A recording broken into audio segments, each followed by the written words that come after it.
কয়েকদিন আগেই পাকিস্তানকে হুঁশিয়ারি দিয়েছিলেন ভারতীয় সেনাপ্রধান উপেন্দ্র দ্বিবেদী।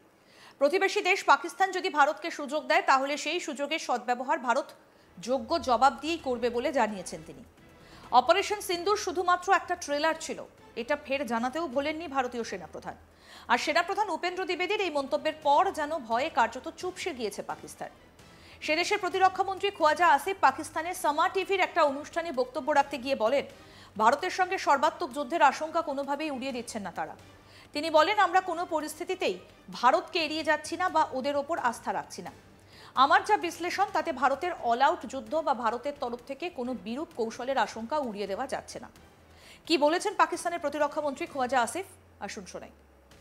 मैं नजरअंदाज तो कथित तौर पे नहीं करूंगा। मैं तो एक आपको एनालिसिस दिया है, हम नजरअंदाज नहीं कर रहे। हमारी जो जो जो तैयारी है या हमारी जो अलर्ट जो है हमारा, वो मैक्सिमम है। बिल्कुल किसी सूरत में भी हम इंडिया को ट्रस्ट नहीं कर सकते। मैं तो एक पॉलिटिकल वर्कर की हैसियत से जो सिचुएशन है उसको ये एनालाइज किया है। लेकिन उसमें मैं रूल आउट नहीं करता, इंडिया खुद भी पूछ सकता है कि वहां से भी हमारे खिलाफ जारी रखें और साथ जो है वो ऑल आउट वॉर या व्हाटएवर जो भी उनकी स्ट्रेटजी होगी वो हमारे और उनका जो आपस में जो सरहद है उसके ऊपर भी कोई इनकर्जन करे, कोई अटैक करे या कोई इस्तेमाल करे अफवाज का जो है जो उनकी सरहद है उस पर। শুনলেন তো, পাকিস্তানের প্রতিরক্ষা মন্ত্রী পুরো ভয়ে কাঁপছেন। যে কোনো পরিস্থিতিতে ভারত সর্বাত্মক যুদ্ধ শুরু করতে পারে বলে প্রকাশ্যে দেশের টেলিভিশনে মন্তব্য করেছেন দেশের একজন প্রতিরক্ষা মন্ত্রী। তাহলে ভাবুন সেই দেশের মানুষের মনোবল কোথায় গিয়ে ঠেকবে। আসুন আরেকবার শোনাই পাক প্রতিরক্ষা মন্ত্রী খোয়াজা আসিফের সেই মন্তব্য। मैं नजरअंदाज तो कथित तौर पे नहीं करूंगा। मैं तो एक आपको एनालिसिस दिया है, हम नजरअंदाज नहीं कर रहे। हमारी जो जो जो तैयारी है या हमारी जो अलर्ट जो है हमारा, वो मैक्सिमम है। बिल्कुल किसी सूरत में भी हम इंडिया को ट्रस्ट नहीं कर सकते। मैं तो एक पॉलिटिकल वर्कर की हैसियत से जो सिचुएशन है उसको ये एनालाइज किया है। लेकिन उसमें मैं रूल आउट नहीं करता, इंडिया खुद भी पूछ सकता है कि वहां से भी हमारे खिलाफ जारी रखें और साथ जो है वो ऑल आउट वॉर या व्हाटएवर जो भी उनकी स्ट्रेटजी होगी वो हमारे और उनका जो आपस में जो सरहद है उसके ऊपर भी कोई इनकर्जन करे, कोई अटैक करे या कोई इस्तेमाल करे अफवाज का जो है जो उनकी सरहद है उस पर। সোমবার 17 নভেম্বর একটা অনুষ্ঠানে ভারতের সেনাপ্রধান উপেন্দ্র দ্বিবেদী পাকিস্তানকে কড়া বার্তা দিয়েছিলেন। তিনি বলেন, অপারেশন সিন্দুর শুধুমাত্র একটা ট্রেলার ছিল, 88 ঘন্টায় যেটা শেষ হয়ে গিয়েছে। অপারেশন সিন্দুর শুরুই হয়নি। আগামী দিনে পরিস্থিতি কি থাকবে তার জন্য আমরা প্রস্তুত রয়েছি। পাকিস্তান যদি আমাদের সেই সুযোগ দেয় তাহলে আমরা শিক্ষা দেওয়ার জন্য যা প্রয়োজন সেটাই করব। কি বলেছেন সেনাপ্রধান উপেন্দ্র দ্বিবেদী, এবার সেটা শোনাবো। 1.0 तो देखिए, मैं तो ये कहना चाहूँगा कि मूवी शुरू भी नहीं हुई थी, सिर्फ एक ट्रेलर दिखाया गया था और ट्रेलर के बाद 88 घंटे में वो ट्रेलर ख़त्म हो गया था। तो आगे आने वाले हालात कैसे होंगे ये इसके बारे में हम पूरी तैयारी करके बैठे हुए हैं। और अगर कोई ऐसा हमें मौका देता है पाकिस्तान तो हम उसको भरपूर एक शिक्षा प्रदान करना चाहेंगे उसको कि कैसे एक जिम्मेवार नेशन को अपने पड़ोसियों से बिहेव करना चाहिए। सबसे पहले चीज़ ये है कि जो डिसीजन मेकिंग है या जो आपने निर्णय लेना है उसके लिए समय बहुत कम है और निर्णय आपको हर लेवल पे लेना पड़ेगा। क्या आप यहाँ पे निर्णय लें और फिर नीचे पास करें, नहीं हो सकता। तो हर लेवल पे, हर स्तर पे लोगों को समय के हिसाब से तैयारी करनी पड़ेगी और एक्शन लेने पड़ेंगे, कार्रवाई करनी पड़ेगी।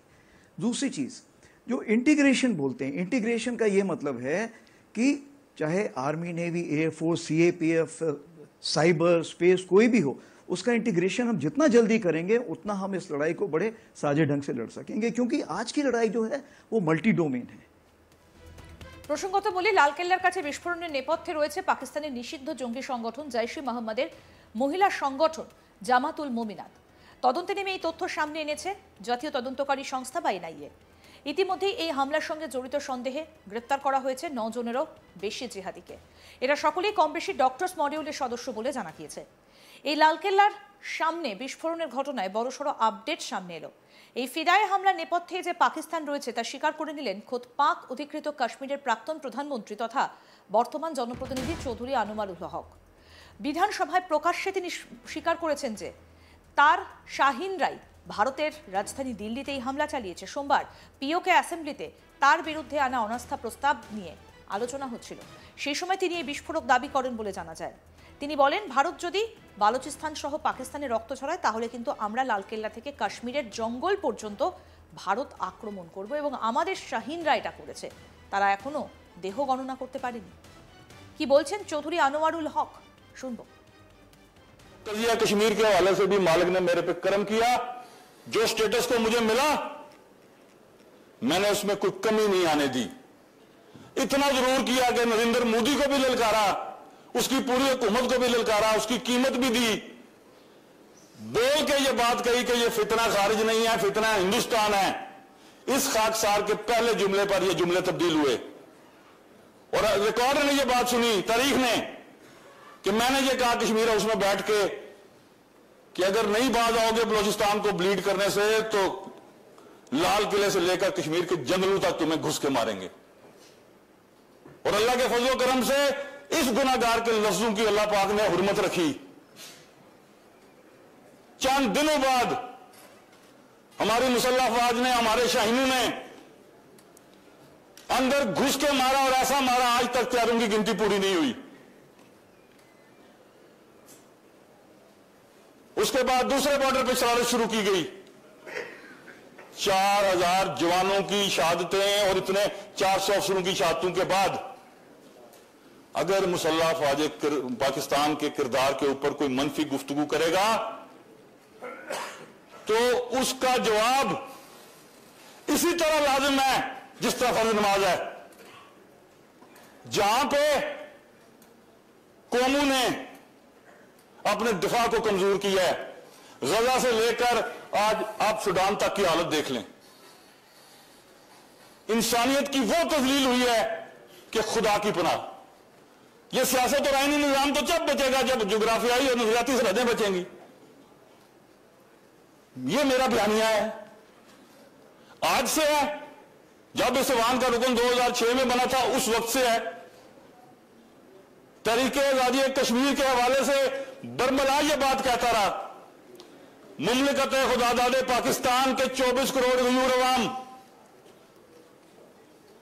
पाकिस्तान का एटमी कुव्वत होना, पाकिस्तान की अस्करी मजहबी क़यादत और सबसे बढ़कर मुसल्लह फौज पाकिस्तान की जो मिलिट्री माइट है, अगर यह मौजूद ना हो तो तहरीक के बारे में यहां गुफ्तगू करना भी बहाल हो जाए। আরো আপডেট পেতে দেখতে থাকুন আজ তাক বাংলা, সাবস্ক্রাইব করুন, নোটিফিকেশন পেতে বেল বাটন অপশন প্রেস করুন।